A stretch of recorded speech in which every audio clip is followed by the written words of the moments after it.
Okay, so why don't you take a second and try and answer the problem, and then after you have paused the video and given an attempt, continue the video, and then we will go through it together.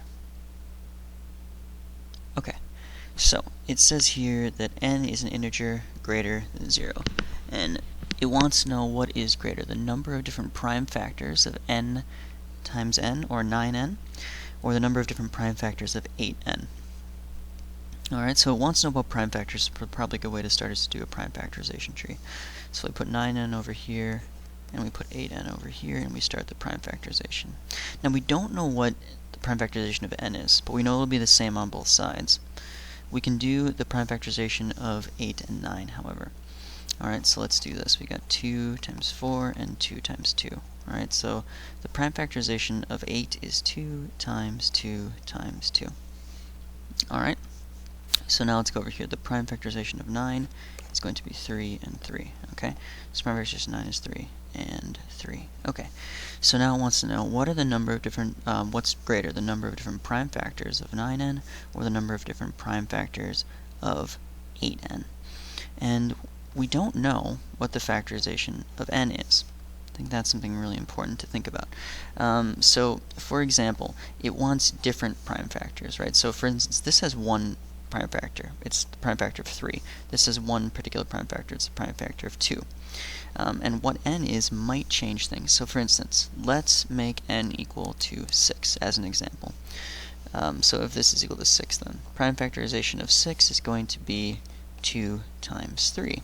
So now, both factors, or both numbers, have a 6 in them, which means that both factors have, as part of their factorization tree, a 2 and a 3.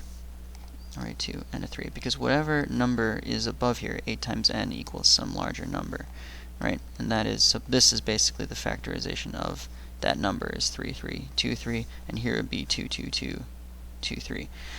So now we have a situation where this factorization has all 2's and a 3, so it's got 2 and 3 as the prime factors, and this situation right over here has 2's and 3's as well.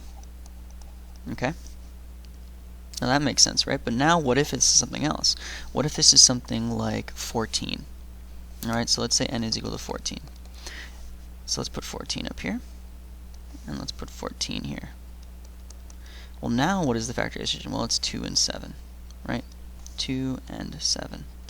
Okay, so now let's look at the factorization for both sides. Here we have 2, we have 2, and we have a 7. So the prime factorization, the unique prime factors here is a 2 and a 7.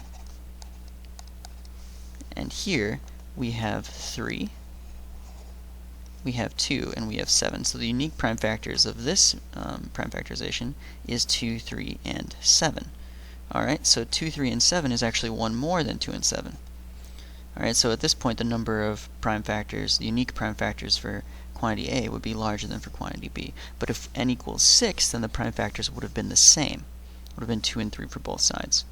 So the moment you can come up with an example with contradicting answers, one where quantity A is bigger all the time, and another where they're both the same all the time, that's when you know that you are looking at not enough information.